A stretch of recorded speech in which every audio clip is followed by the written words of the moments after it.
A Contramano.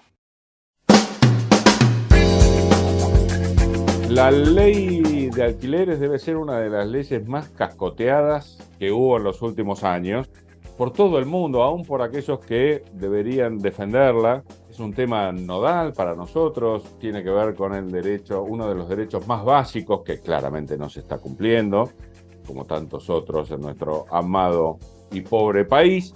Pero bueno, hace poquito salió la modificación de la ley de alquileres.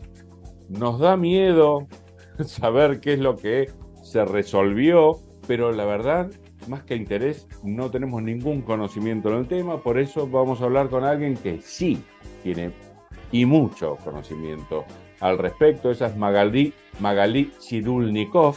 Ella es cofundadora de la Comunidad Federal Inquilina y No Propietaria y aparte miembro del Observatorio del Derecho a la Ciudad, una agrupación que nos interesa un montón y ya lo sabes. Nos va a contar a los dos al mismo tiempo qué es lo que se resolvió. Bueno, con un poquito de temor le preguntamos, ¿cómo te va, Magalí? Simón te saluda. Hola, Simón. Mira, lo que primero había pasado es que hubo un proyecto que se aprobó en la Cámara de Diputados, que era el dictamen de minoría de la Comisión de Legislación General, y fue votado por Juntos por el Cambio y sus aliados. Ese proyecto tenía algunas cuestiones muy regresivas, algunas regresivas en materia de derechos humanos, cosa que es ilegal, o sea, no, es inconstitucional que se retroceda en materia de derechos humanos, como era el plazo mínimo legal que ya habíamos avanzado en 3 años y querían disminuirlo a 2, aumentos cuatrimestrales, índices que encima ya ese proyecto partía de un supuesto totalmente falso, que es que hay igualdad entre las partes y que las dos partes, tanto la parte rentista como la parte inquilina, expresan su voluntad de la misma manera en un contrato de alquiler, cosa que sabemos todos que es mentira. Entonces, y partía de eso. Yo me acuerdo en la sesión cuando Ocaña dijo, no, pues hay igualdad entre las partes. No hay igualdad entre las partes, lo sabemos todos, no existe eso. En una relación de alquiler es una relación asimétrica. Bueno, ese proyecto fue, una vez aprobado en diputados, fue a la Cámara de Senadores, y en el Senado se discutió, se debatió en las comisiones de legislación y presupuesto, y se incorporaron modificaciones al proyecto enviado desde diputados, principalmente para quitar la incertidumbre, porque estamos en un contexto donde no se sabe no se sabía con qué normativa se estaban firmando los contratos ni con cuáles se iban a regir. Entonces se manda este proyecto se discuten las modificaciones en el Senado. Nosotras habíamos presentado desde la Comunidad Federal Inquilina y No Propietaria y desde otros espacios también que articulan con nosotras. Hicimos una presentación en el Senado explicando por qué era inconstitucional lo que se había presentado en la Cámara de Diputados, que se había aprobado, explicando esto, el retroceso en materia de derechos humanos, explicando el tema de los aumentos fuera del alcance de los salarios, aumentos cuatrimestrales. A nadie le aumentan el sueldo cada 4 meses. Entonces, pretender que paguemos alquileres cada 4 meses cuando los sueldos no aumentan así, la verdad que no tiene ningún fundamento, ¿no? Y después tuvimos algunas reuniones con algunas senadoras, donde planteamos lo que sí creíamos que se podía modificar, que el plazo no se toca, que es lo que dijimos siempre, el plazo mínimo, porque le da estabilidad y seguridad en la tenencia de la vivienda, principalmente a las infancias. Los chicos no se pueden mudar cada 2 años. O sea, en la primaria se hace en 7 años, ¿no? En provincia de Buenos Aires en 6 años. Entonces, lo que necesita por lo menos es la estabilidad de 3 años viviendo en un lugar, porque hay un proyecto de vida que uno construye en función del lugar donde vive. Y al final, ¿qué otras modificaciones hubo? Pasó ahora de vuelta a la Cámara de Diputados con estas modificaciones. Lo que aportó el Senado fue que los aumentos sean semestrales, que esto viene a bajar un poco la conflictividad, sobre todo con el sector de propietarios que se les corría mucho, decían esperar 1 año para recién tener un aumento, más en un contexto económico como el que tenemos actualmente. La otra cuestión es que sí, se mantiene el plazo de 3 años, el índice, que era algo que estaba muy cuestionado porque la verdad que impacta de manera muy negativa en la economía familiar. El índice de actualización, que es del ICL, el actual sigue siendo todavía el ICL, el índice de contratos de locación tiene un componente muy alto de inflación, el 50% es el índice de precios al consumidor, y el otro 50% es la remuneración imponible promedio de trabajadores estables. Entonces, ¿qué hacía? Que en un contexto como este muy inflacionario, la inflación los inquilinos y las inquilinas lo pagamos dos veces. Una vez la pagamos en el supermercado y otra vez la pagamos en el alquiler porque tiene un componente enorme de índice de precios al consumidor. Y eso hacía que ahora los últimos eran alquileres que pasaban después de un año, aumentaban 116% anual. El 116% sobre números que son altos. O sea, por ejemplo, alquileres que se firmaron hace un año en valores de 100.000 pesos, ahora se iban a 230.000 pesos. Y a la gente no le aumentó el salario de esa manera. Entonces, ese indicador necesitábamos que cambie, se modificó. En la aprobación definitiva de la ley de alquileres, el índice es el índice casa propia, que es un índice que está elaborado ya no por el Banco Central o por entidades económicas comerciales, como lo querían ver, porque eso también implica otra cuestión de que la vivienda se vea como comercio y no como un derecho. Ahora el Ministerio de Desarrollo Territorial y Hábitat es el que elabora este nuevo índice, y es el índice que se llama Casa Propia, que tiene un 90% de componente salarial, o sea, en función de cuánto se aumenten los salarios, es cuánto aumenta ese índice, y un 10% de componente de índice de precio al consumidor. Entonces, lo que hace ese indicador es que si el sueldo no aumenta, no aumenta el alquiler. Aumenta el alquiler, se aumenta el salario, si no, no. Y con aumentos que van a ser semestrales. Entonces, por un lado, le resuelve a los propietarios esto de que querían cobrar antes de un año, estaba trayendo muchos problemas. De hecho, vimos en los últimos 2 meses rescisiones de contrato en forma anticipada, porque cuando les venía el aumento anual y no lo pueden pagar porque no tienen ingresos acorde a lo que pretendía ese indicador, la gente rescinde en forma anticipada el contrato y se tiene que volver a mudar, cuando el plazo mínimo vino supuestamente a traer una solución en cuanto a la estabilidad habitacional. Bueno, el indicador nos lleva en el sentido contrario. Así que nosotros celebramos mucho esta iniciativa. Hace 2 años y medio nos habíamos juntado con el secretario de Comercio de la Secretaría de Comercio de la Nación, y había venido mi compañera desde Chubut también en esa oportunidad, y nosotros planteamos esto, que sí, estábamos de acuerdo porque sabíamos que traía muchos conflictos el tema del aumento semestral, que queríamos que cambie el indicador y que sí se mantuvieran los contratos por 3 años.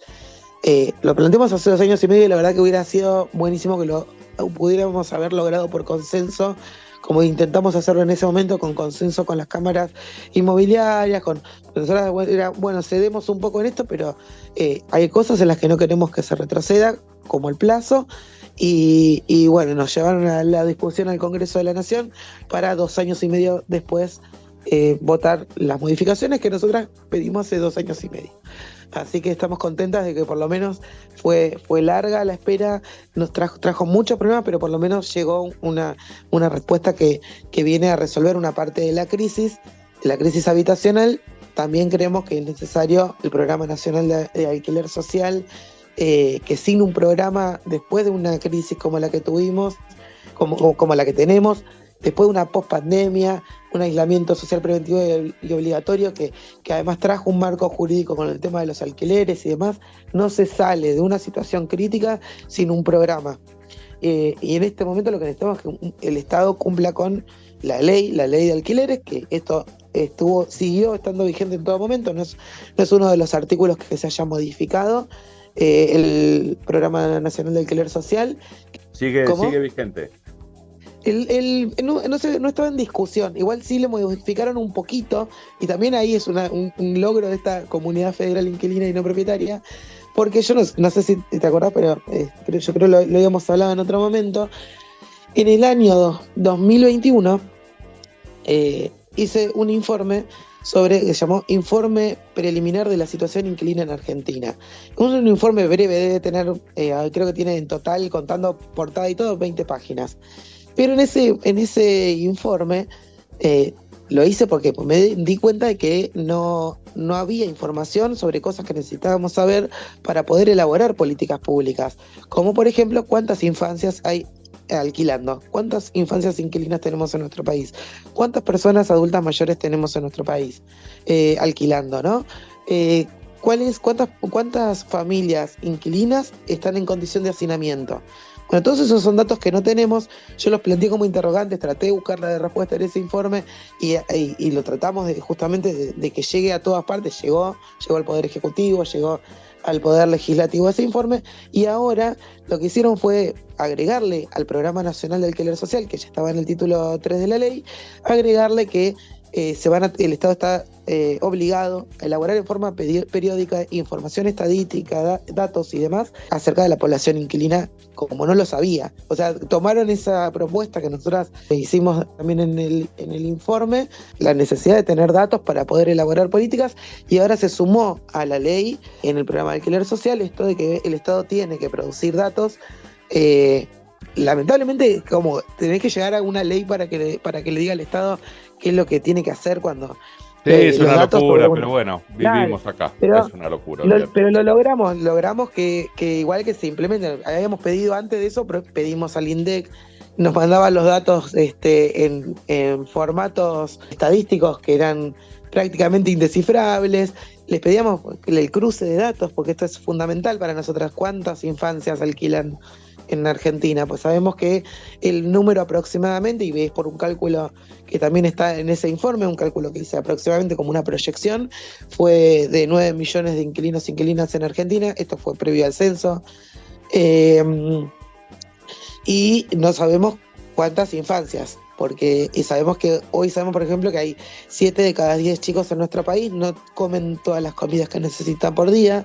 ¿Y cómo sabemos cuántas de esas infancias ese motivo es por el pago del alquiler? El problema está que después el Estado lo haga, porque de hecho el alquiler social estaba en la ley, Claro. la ley que están tratando de modificar ahora, y nunca lo activó, lo aprendí por No vos. lo implementaron. Bueno, ahí nosotras lo que estamos haciendo ya desde hace un mes, junto con el apoyo de unas 30 organizaciones de diferentes puntos del país, estamos promoviendo un amparo colectivo federal por el Programa Nacional de Alquiler Social, donde independientemente sea cual sea el resultado de las elecciones, el amparo colectivo le va a marcar la agenda al gobierno que sea, porque el Estado tiene una obligación, hay una ley que tiene que cumplir, y vemos que después de 3 años de estar esto en la ley sin que se haya implementado, es una falta de voluntad política de cumplir con la ley. Entonces eso tiene que tener una consecuencia. Y estamos juntando casos de inquilinos, inquilinas en todo el país que están aportando documentación para poder participar de este amparo colectivo federal. Para eso también trabajamos en red con un montón de organizaciones de prácticamente todas las provincias. Yo creo que hoy ya tenemos de todas las provincias, que justamente lo que están aportando es el trabajo territorial, porque para el amparo necesitamos que firmen una planilla, que acompañen la copia del DNI, pero también está bueno esto de poder difundirlo en las radios y demás, porque si hay gente interesada en participar del amparo, queremos sí que quede claro que no hay una consecuencia negativa para ningún inquilino o inquilina que participe del amparo, sino todo lo contrario. Y esto sirve para juntar fuerzas e impulsar el Programa Nacional de Alquiler Social, que trae soluciones para los sectores que son más vulnerables, tanto económicamente como por otras razones, como las personas con discapacidad, como las personas adultas mayores, Olvidate. como las víctimas de violencia de género. No, pero aparte, en un país sin crédito hipotecario, el último destino después de la muerte es alquilar. No te queda otra. Además que en algún lugar hay que vivir, y acá lo que está pasando, mira, te digo porque me pasó hace unos días hablando con una radio que si no me equivoco era de La Rioja, que la conductora me dice, ¿para qué quieren un programa? Eso es como más planes, o sea, más o menos que nos trató de planeras por pedir un programa de alquiler social, y dice, no, porque usted, ¿qué es lo que quieren? Hay que dejar de pedirle cosas al Estado, y a lo cual le respondimos, no, El problema es que los inquilinos y las inquilinas aportamos al Estado, aportamos toda nuestra vida. Sabemos que no todos los trabajadores alquilan, pero sabemos que todos los inquilinos trabajan porque tenés que tener ingreso demostrable.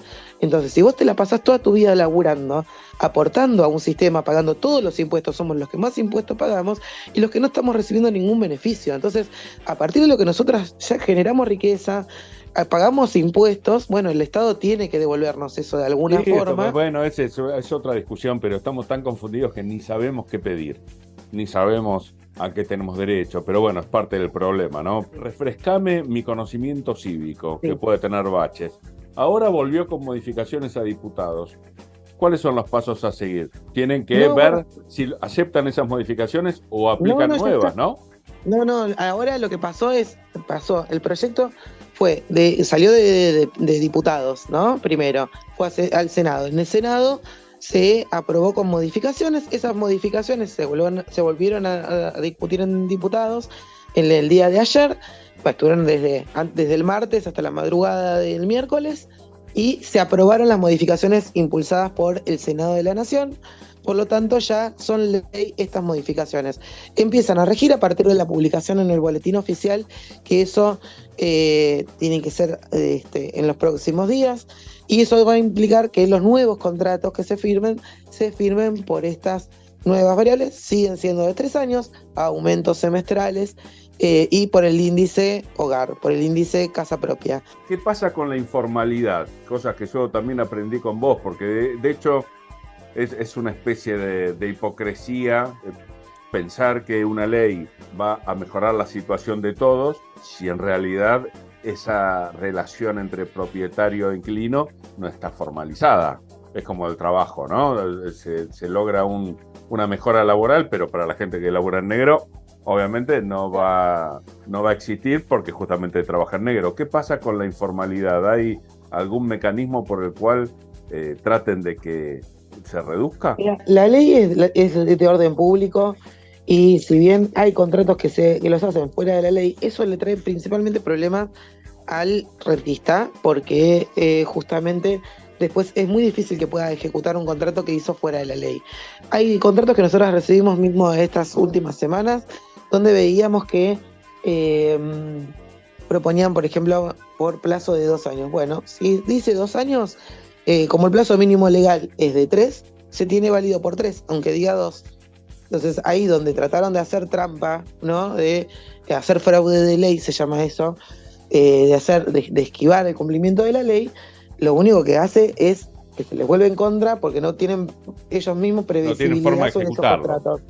Claro, no tienen forma de ejecutarlo. Bueno. No es que pueden ir a un juzgado y decir quiero que se cumpla lo que dice 2 años. No, porque la ley es de orden público y ordena todas nuestras relaciones sociales. Entonces los contratos que se hicieron por 1 año, por 2 años, las prórrogas, las formas de tratar de esquivar el indicador que indica la ley y demás, lo que tiene es que se pueden controvertir. Entonces, cuando a nosotras nos llegan casos que nos han llegado, sobre todo, como te digo, en las últimas semanas nos llegaron un montón de casos donde veíamos esto. Hay muchas cláusulas que son abusivas, que son en contra de lo que dice el orden público. Entonces lo que hacemos es controvertir ese contrato con una notificación, con una carta documento, explicando justamente por qué, donde dice, con qué fundamento jurídico, donde dice 2 años se tiene por 3, donde dice cualquier porcentaje se tiene válido por el porcentaje que dice la ley. Yo he escuchado hasta que, no sé, algunos querían escribir una actualización en función del valor del dólar, ¿viste? O sea, cualquier cosa. Ahora, te hago una pregunta. Me dan la sensación, me interesa tu opinión al respecto.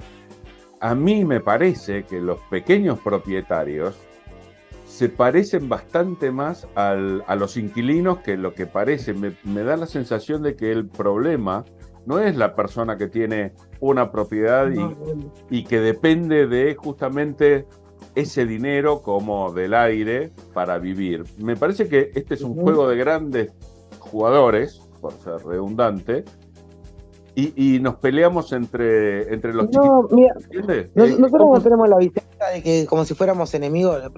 Eso hay otras organizaciones que sí, la Comunidad Federal Inquilina no, porque nosotros atendemos casos de inquilinos que también son propietarios, que por ejemplo tienen un monoambiente y lo usan de garantía y de ingreso para pagarse un 2 ambientes. Entonces, sabemos que no es una dicotomía, no es River Boca, no es unitarios y federales, propietarios e inquilinos. Sabemos que hay pequeños propietarios, pero el problema que sí vemos es que no hay una segmentación donde hayan datos que nos digan, bueno, sabemos que hay, porque me lo han dicho directamente la cara, que son dueños de un edificio de 40 departamentos en alquiler. Existen esos que tienen mucha concentración de la vivienda y ponen y definen precios de mercado, que son grandes pools inmobiliarios. Incluso hacen edificios exclusivamente para ponerlos enteramente al alquiler y especulan con el valor que van a tener de venta eso en algún momento, pero mientras tanto los mantienen los inquilinos. Ese sector rentista es el que hizo el lockout inmobiliario que vimos en el último mes y medio, desde el 23 de agosto, tratando de forzar que salga una ley que era regresiva en materia de derechos humanos, y con cláusulas, con cuestiones como esto de los aumentos cuatrimestrales. Eso que trataron de impulsar lo hicieron haciendo un lockout inmobiliario, o sea, sacando propiedades en alquiler. Eso lo pueden hacer los que tienen 30, 40 propiedades. El propietario que tiene una o dos viviendas, además de la vivienda donde vive, no está en condiciones de sacarla del mercado y estar especulando porque necesita que alguien le pague las expensas, necesita tenerlo, pagar los servicios. Y no es que el ejemplo que ellos siempre ponen para cubrirse, no, el jubilado que refuerza su jubilación con un alquiler. Bueno, ese no sacó la vivienda de alquiler porque no puede pagar hoy 60.000 pesos de impuestos para tener vacía la vivienda. Ese la pone en el alquiler igual. Los que especularon y sacaron propiedades en alquiler y ofrecían en dólares, hicieron todo ese desastre, son los grandes pools inmobiliarios que concentran 30, 40, 50 viviendas. Esos son los que especularon, esos son los que provocaron esta falta de oferta que hubo en las últimas semanas, y nosotras creemos que ahora, a partir de que la ley es ley, o sea, ya quedó más que claro que no va, por ejemplo, el plazo, no vamos a cambiar de plazo, el plazo va a seguir siendo de 3 años porque ya es un derecho conquistado. Creo que ahora no les va a quedar otra que soltarlas y volver a ponerlas a esas viviendas en el mercado de alquileres, y que con eso pueda aumentar la oferta. Igual también creemos que es necesario que se regule el alquiler turístico, que hay un proyecto que se votó en el Senado y ahora también iba para diputados, estaban en eso, para regular como en todo el mundo, regular los alquileres que son turísticos, ¿no? Tiene que haber un porcentaje. ¿Eso está en tratamiento? ¿Es un proyecto? Sí, de hecho se estaba discutiendo al mismo tiempo que estábamos con el tema de la ley de alquileres. En el Senado se estaba discutiendo también el proyecto de regulación de los alquileres turísticos, y creemos que es necesario, o sea, va de la mano por un lado esto, pero por otro lado necesitamos regulación del alquiler turístico, porque sobre todo en las ciudades turísticas, ¿qué termina pasando? Que son desplazados los habitantes permanentes de esas ciudades para darle lugar al negocio Sí, porque si no regulás en realidad la oferta a turistas, el turista por definición paga dólares, y encima en nuestro país es muy barato. Entonces, olvídate, el patrón dólar está ahí firme y es absolutamente imposible para cualquier inquilino o inquilina argentina. No puedes competir, y es peor en San Martín de los Andes, en Bariloche. Hay ciudades, porque nuestro país además tiene muchas ciudades turísticas, incluso en Ushuaia, o sea, hay muchas ciudades turísticas donde hay déficit habitacional para los residentes permanentes, y al mismo tiempo hay propiedades que se ofrecen para el turismo, y la gente que vive siempre no tiene dónde. O sea, sí, y hay un montón de cuestiones. ¿Cuándo me parece, comparto con vos la idea, es fundamental para cerrar el círculo que salga que se trate ese proyecto? ¿Y cuándo pasará eso? Y yo creo que en estas próximas semanas, de hecho se estaba planteando para poder discutirlo, sí, en la semana siguiente, la semana que viene.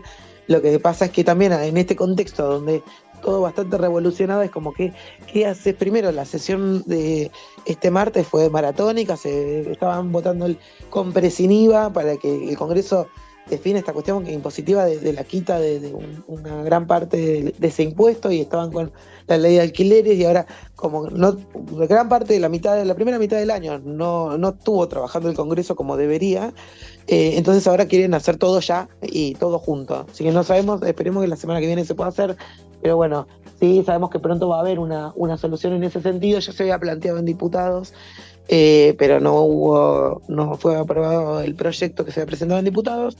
Ahora estaban discutiéndose en el Senado. Si se aprueba en el Senado, pasa a diputados para que ratifique el proyecto del Senado.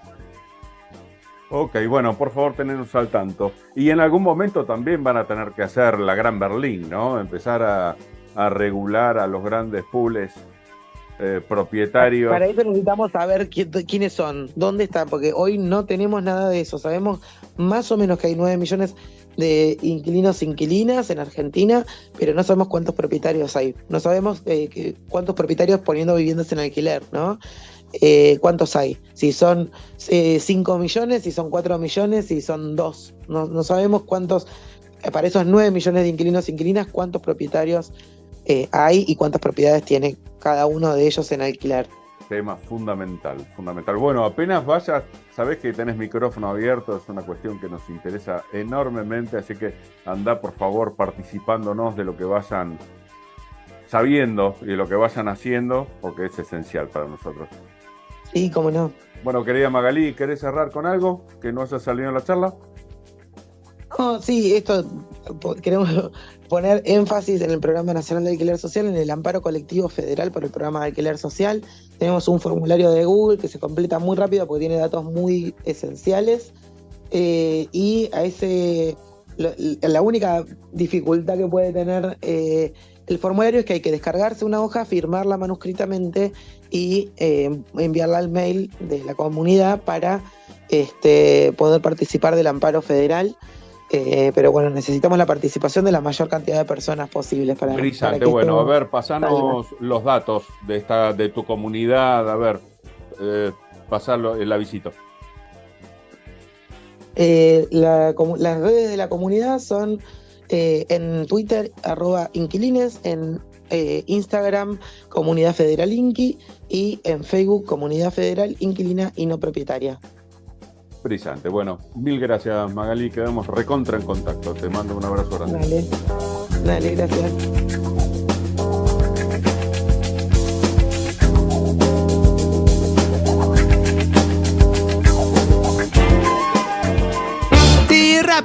Rápido. ¿Cuánto es 2 más 2?